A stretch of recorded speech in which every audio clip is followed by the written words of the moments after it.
everybody. Thank you for coming. I'm S.J. Langer, and I want to thank my department, our therapy department, Debbie, Val, Liz, everybody, for inviting us and for giving me a home in the art therapy department. And so I'm going to take you through some either key concepts or ideas from each of the chapters to give you an idea of what the book is like and about. And we'll maybe actually make it easier to read if you read it, if I've gone over some of it as well. So the way the book is structured is that it starts up fairly theoretical because I'm building a theory, my own theory of gender, and then it becomes more clinical based for the therapists out there on clinical practice, right? But I'm showing you what I think the foundational theory of gender should be when you're working with gender in therapy. So this is the first chapter, and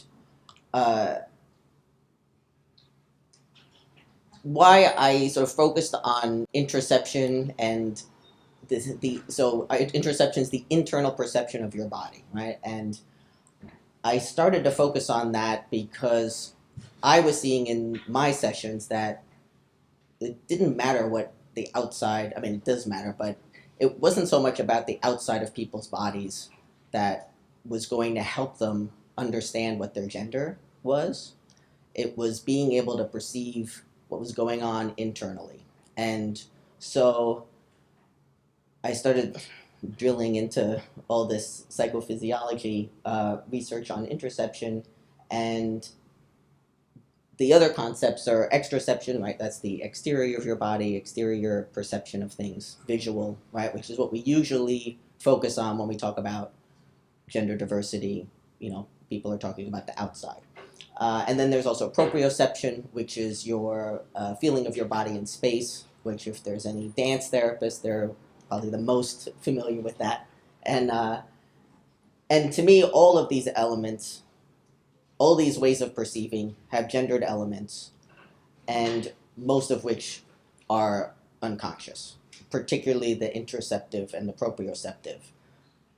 Anything that you're perceiving internally and viscerally is hard to put into language anyway, right? And we actually don't have a lot of vocabulary for describing the insides of what's going on in the inside of our body. And the way our bodies are designed is that those elements are supposed to remain unconscious, right? We're not supposed to feel our stomachs. We only feel our stomachs when we're hungry, when there's an emergency, right? We don't feel our lungs until we can't breathe and there's something bad happening, right? Otherwise, right, if we were aware of our internal organs all the time, we would go crazy, right? We would go mad. So I'm going to talk about this theory of, this is called the free energy principle. It was developed by a mathematician named Carl Friston, who does consciousness studies, and it is considered the unifying theory of neuronal processing, right? Which means this is how our brains work. This is how we understand our brains working now. That our brains are not this neutral organ that's just responding to stimuli from the body, but that our brain, our mind, right? I should put it in that way better. Our mind is always predicting what it thinks the body is going to give it, right? And so these predictions, right? It's a theory of predictive processing, which comes from actually computers too, computer studies. So when your mind has this is all unconscious, right? Unconscious prior prediction, what they call belief. It's coming down from your mind. Your afferent signal is the signals from your body, and if those match, right? Like if you all had a snack before you came, right? Your mind is predicting I'm full. Your stomach's not sending any signals that it's hungry, and there's equilibrium, right? We don't feel anything. We just kind of go along our day. So nothing has to be done. But what happens when those things don't match, right? And the prediction doesn't match the signal that's coming from the body. There's what's called prediction error, which sounds very computational, right? Sounds like computers. Right? And what we get is surprise, right? That's what that little. I made these illustrations. Sorry. And the publisher used these illustrations, and I thought they were going to make new ones for me. And if I had known, I would have gotten some of my amazing students to do better illustrations for me. But it was already too late, and I couldn't redo it. So what happens is, so you have this prior prediction. The body's sending a signal up. Things don't match, right? There's disequilibrium.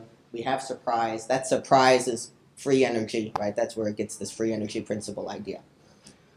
Okay, so now that I've described what this whole free energy principle is, I'm going to tell you why it matters for gender. Right? So all those three, interoceptive, exteroceptive, proprioceptive, all those elements, right, of our gender, the interoceptive are the first way that we sort of develop our sense of ourselves, right? Even before we have like a sense of humanness, right? Like we have this core, our bodies mapping our sensations, right? Which is how we create a self, right? And so for me, this idea of that there's a core gender that's happening on this primal level that is unique to each individual, right? I'm not saying it's male or female, it just is. At the highest level of that, right, is gender identity, right? And so I'll keep it at that. So let's say our mind has a particular gender identity. I would say core gender, right, on a more basic level. Your body is giving your mind these gendered bodily signals, right? So my brain is predicting masculine, and my body is giving it back feminine, right? Let's say if I'm somebody before I transitioned, right? So the mind's giving you one thing, the body is shooting back all these signals that don't match, and what you're getting is prediction error and free energy, and that what psychiatry calls gender dysphoria is basically a type of free energy. And so for me, this explains why cisgender people, non-trans people, can't put themselves in the position of a trans person, right? Because they've never had this kind of prediction error happen to them, right? No fault of anyone's, right? But that's why it's not analogous to any other human experience, right? The sense of being gender diverse, right? So to sum that up, right? That when these things don't match, right? You can't usually, right? If it's another thing in your bodily system, your body tries to correct for it, right? Which is why, like, if you can't breathe, you start to breathe heavier, right? That's your body trying to bring equilibrium. But when it comes to gender, there isn't anything internal that's going to work to bring that equilibrium. So in this free energy principle theory, when you need action from the outside, it's called active inference. And so I'm saying that transition-related activities, whether it's social or medical or legal even, is a kind of active inference, right? That the person needs some outside intervention to get equilibrium back to their system, right? If their brain is predicting masculine, their body has all these feminine signals coming to it, then maybe that person needs different dress, different haircut, maybe surgery, maybe hormones, right? To masculinize their body, right? To put it simply. So my theory is that there's this homeostatic core gender set point that our minds have, right? That therapy doesn't change, right? Nothing, you can't change the prediction that what's happening in the mind. You have to change the body, right? Which is what we know in trans health, but I feel like this proves it. I don't know. I hope proves it. So I'm going to play you a little clip. It's used to illustrate predictive processing, just how our mind works in this theory of neuronal processing. But for me, it also illustrates how when someone has been feeling lifelong something is just not right with them, and they don't know how to articulate what's not going, feeling okay in their bodies, or in their social interactions, that then they find out that trans exists or that certain interventions exist, and it's like, oh, almost, it could be almost immediate or sometimes longer, but like their signals make sense now. But let me turn it up.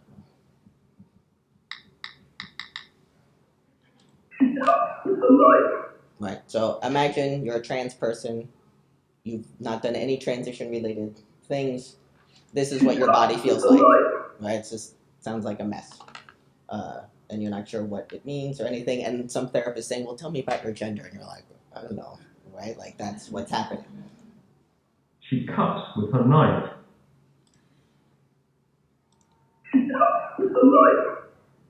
You can hear it now, right? I'll do another one. They're buying some bread.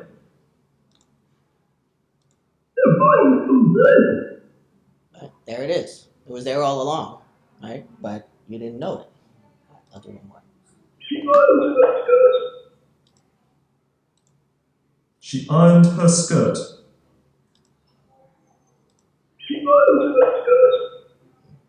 There it is. Okay, so that's predictive processing. That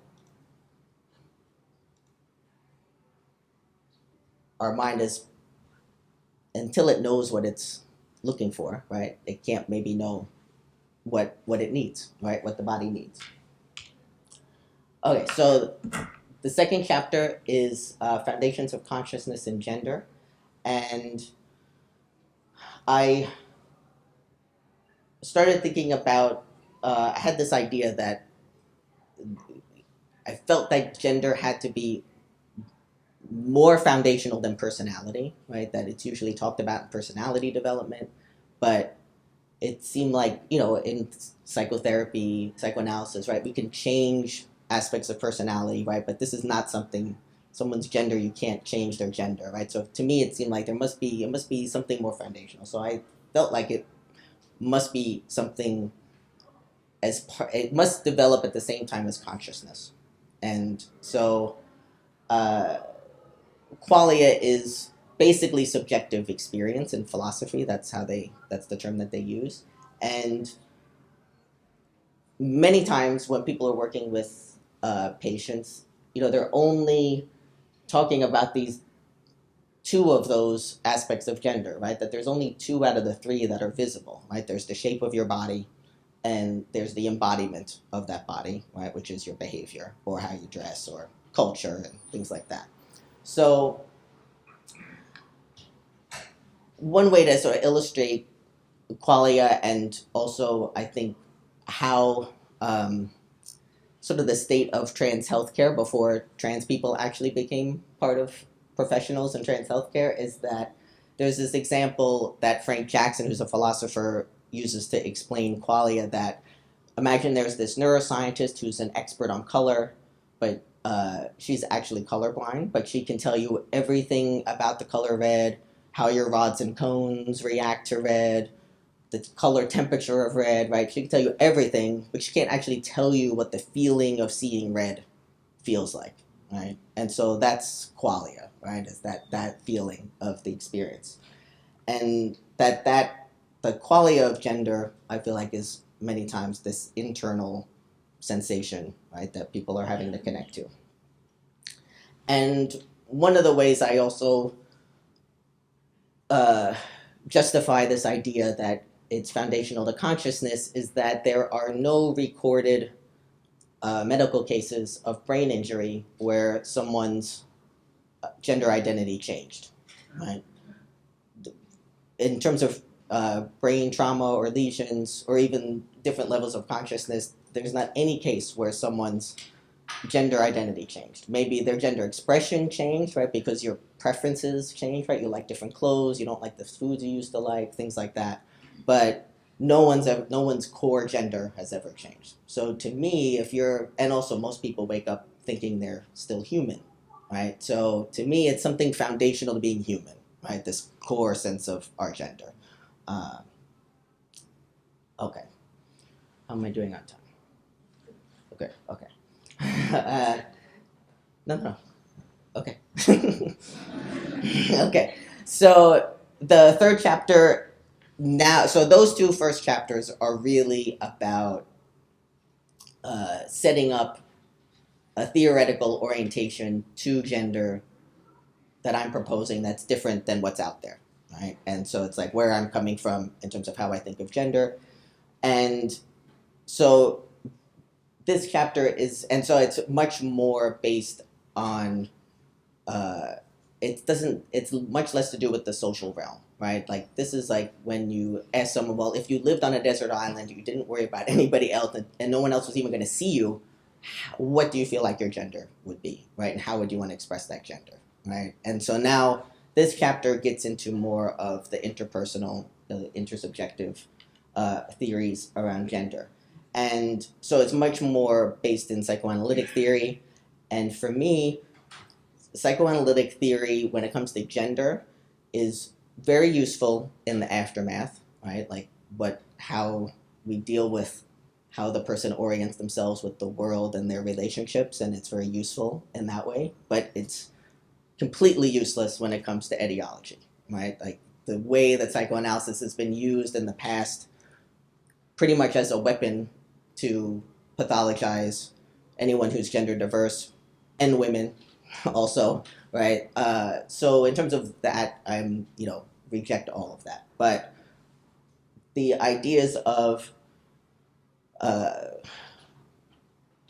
Winnicott and talking about attachment theory and the development of shame is really what this chapter encompasses. So part of that is really talking about early child development and that, right? So if you have a core gender, right, that is not matching your physical presentation, right? So your parents you've just been born, you can't articulate anything, and people are reacting to you based on your body, right? And we know from great feminist research starting in the 70s that people handle and deal with even infants along very gendered lines, right? If they did this one research where they had used the same baby and they told one group of adults that the baby was a girl, and if she cried, they said she was sad, and a different group of adults, they said it was a boy, and when the baby cried, they said that he was angry, right? So if you're projecting a different emotional experience on that baby, you're then comforting them or soothing them or not based on that, and right, it's incongruent, right? So there's a lot of incongruence when it comes to mirroring for all of us, right? When it came to our parents, but I'm talking about a very particular gendered experience that trans youth and trans people who are adults and just gender nonconforming folks are experiencing because they're being gendered in incongruent gender from birth, right? And so what that does is it sets you up not to trust your own internal signals, right? And if I go back to the first chapter, right, like I need the person to be able to connect to their internal signals to know what's right for them.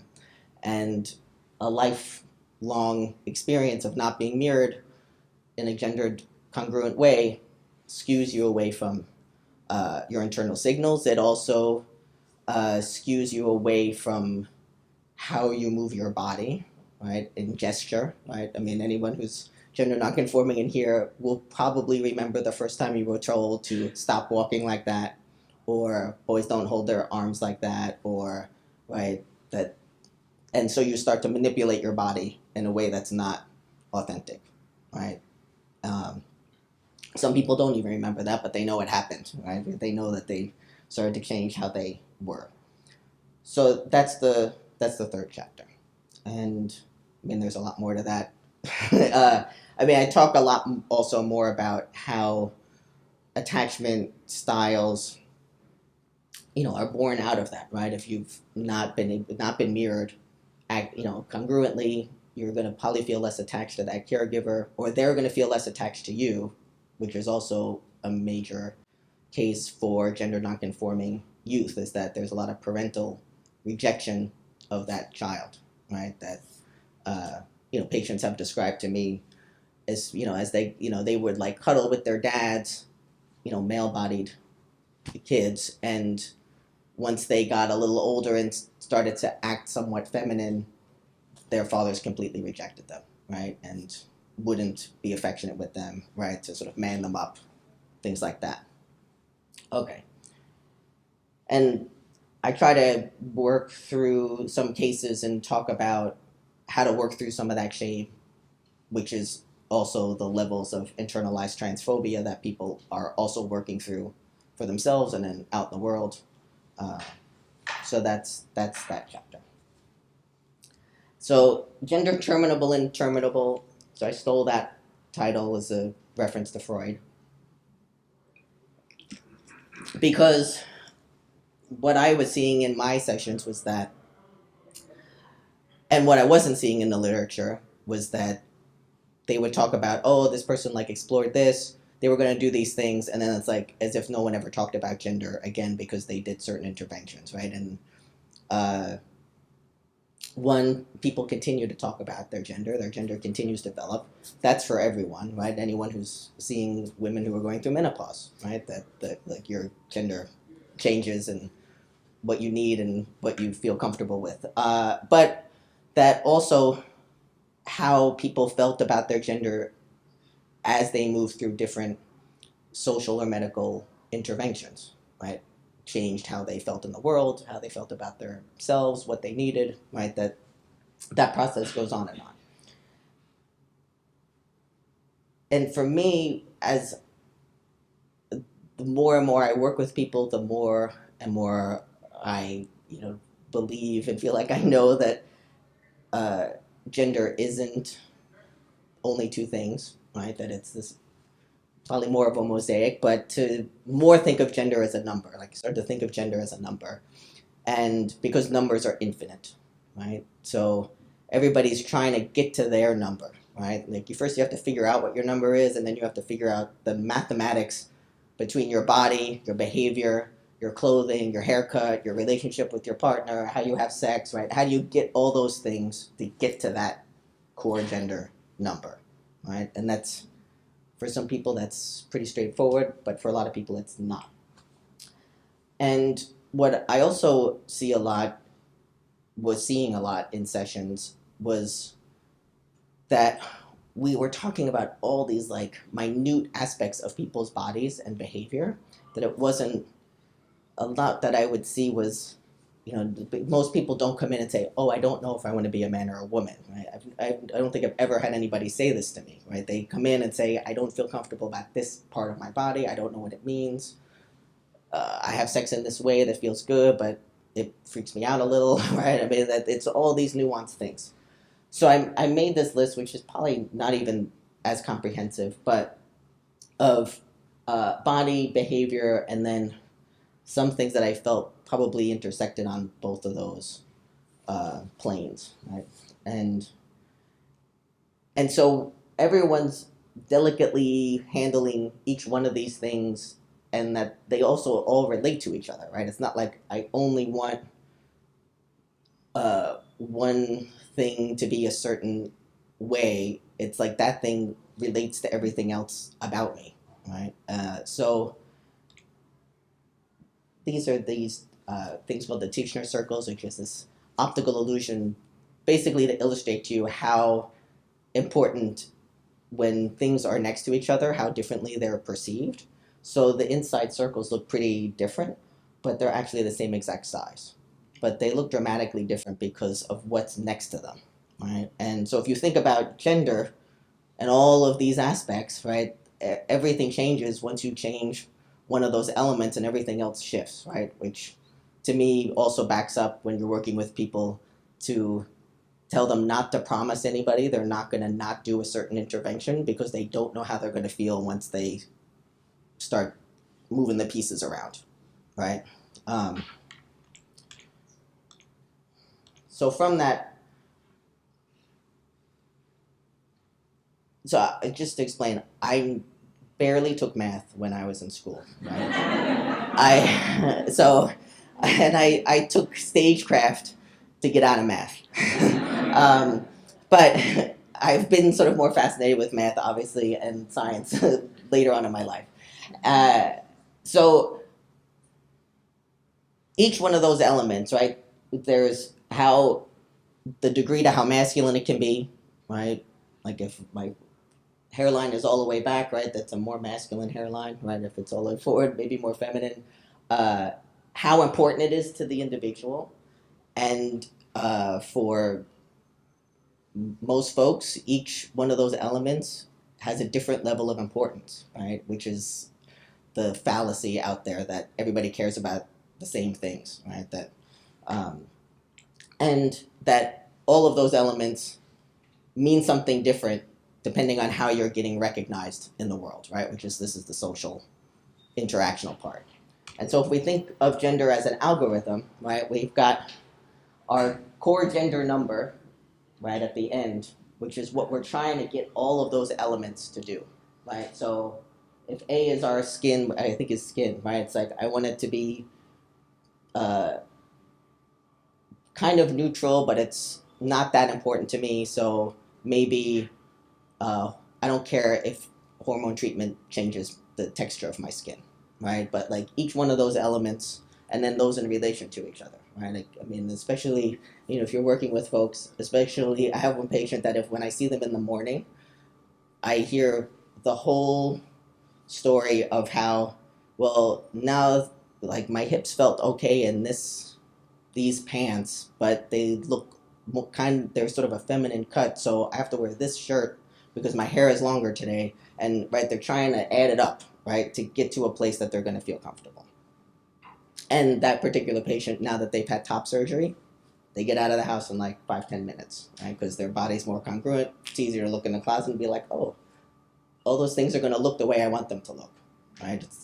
And they can accept their hips being a certain way because they don't have their chest causing a lot of static, right? All that static. Okay.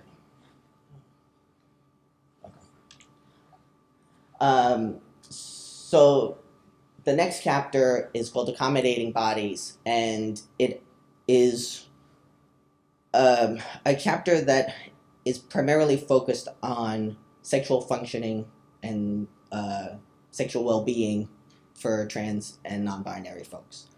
And one of the concepts, or two of the concepts that I draw a lot from disability studies, and sort of make this argument around that many folks who are in a trans body, when it comes to sex, may never be able to have sex in an egosyntonic way because their body can't function in the way that it's supposed to, right? Whether certain things can reach or not, or right, that there's some impairment for many people. Maybe that's temporary, maybe that's lifelong, right? But that's there.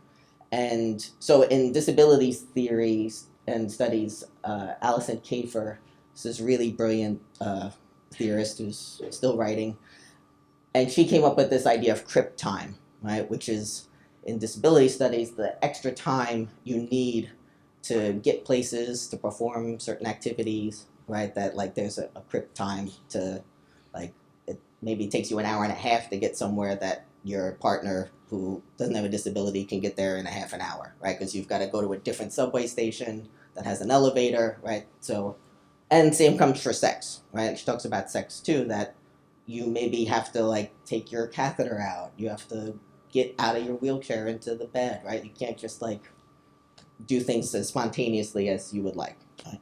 And Alexander Brill is a trans studies theorist who theorizes that he was much more like definitive that trans people are disabled. I'm not like holding fast to that, but there is this idea of transcript time, right? One of which is this lost time that, if you're going to have surgery, right, you lose all your vacation time because you had to use it for surgery, not vacation, right? But he talks about this extra time, 5 minutes, okay, extra time needed to physically and mentally prepare yourself for sex, right? That it's not just about the body accommodation, it's also about the mental accommodation. Maybe you found external accommodations, but you're still nervous, or maybe you've had vaginoplasty, but for many people who have, they're really afraid they're going to injure themselves during sex, right? So like they're sort of got to gear up that everything's going to be okay. Okay. Yeah. So I'm going to skip over some of these so that I can just tell you quickly about the last chapter so I can take some questions. And it's called Trauma, Trans, and Temporality.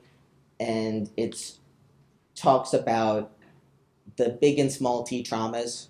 So like big T traumas are like sexual assault, right? It's big T trauma. Small T traumas are still sort of traumas that have worn you down, right? But aren't as acute or big, basically. It's a simple way to put it. So I talk about those things in relation to gender, talk about gender trauma, that the experience of living in an incongruent body in and of itself is a kind of small T trauma, right? Because it's this constant state of dishomeostasis that you're in and discomfort. I talk a lot about the lost time aspect that people are catching up to, right? Or the sadness of not ever having a boyhood or girlhood or different things that they weren't able to have access to. And clinical practice around gender trauma and sexual trauma and how you distinguish those from each other and how you work with those with patients and talk about some cases. So I want to leave a few minutes for questions before DM gets up to talk. So I'm opening it up if anybody has any questions.